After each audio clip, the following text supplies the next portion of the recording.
How do you think this book will address the censoring of WikiLeaks in mainstream media and academia? You outlined that it's banned in the Library of Congress.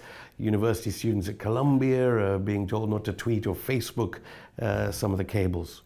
Well, when I was writing the introduction to this book, I thought, well, we really need to describe why people should read the book. So what's new about it? Didn't the newspapers already cover all this material? Okay, well, there are 10 million documents in total.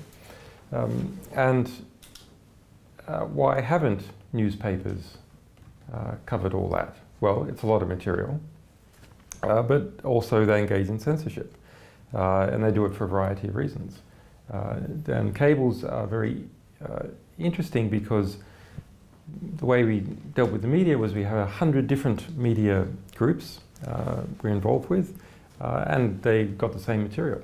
And so you're able to compare the New York Times to Le Monde to Greenpeace, all different groups working with our material, and see that they all have their particular biases, and they select some material and also redact cables for other reasons.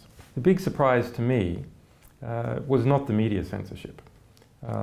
We've worked out ways to smash through that in certain cases. In other cases it's become very normal, and I think there's even the general public understands now that each media outlet censors things in its own particular ways.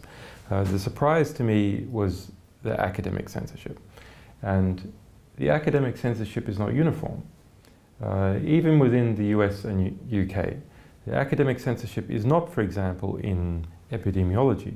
It's not, for example, in computer vision. It's not, for example, in computational linguistics.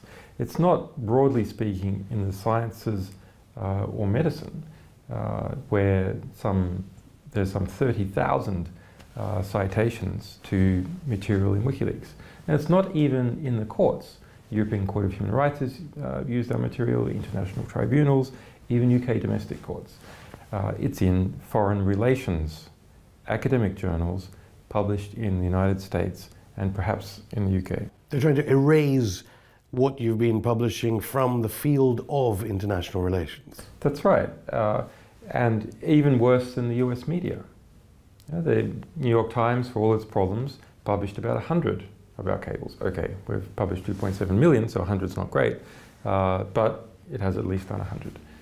LA Times publishes, every couple of days there's one media outlet in the US that will publish something. But international relations journals, no. So what's going on? It turned out that there is in fact a formal policy at the largest or the most prestigious international relations journal, International Relations Quarterly. And the editor admitted that he had been placed in an untenable position by the umbrella organization, the ISA, the International Studies Association.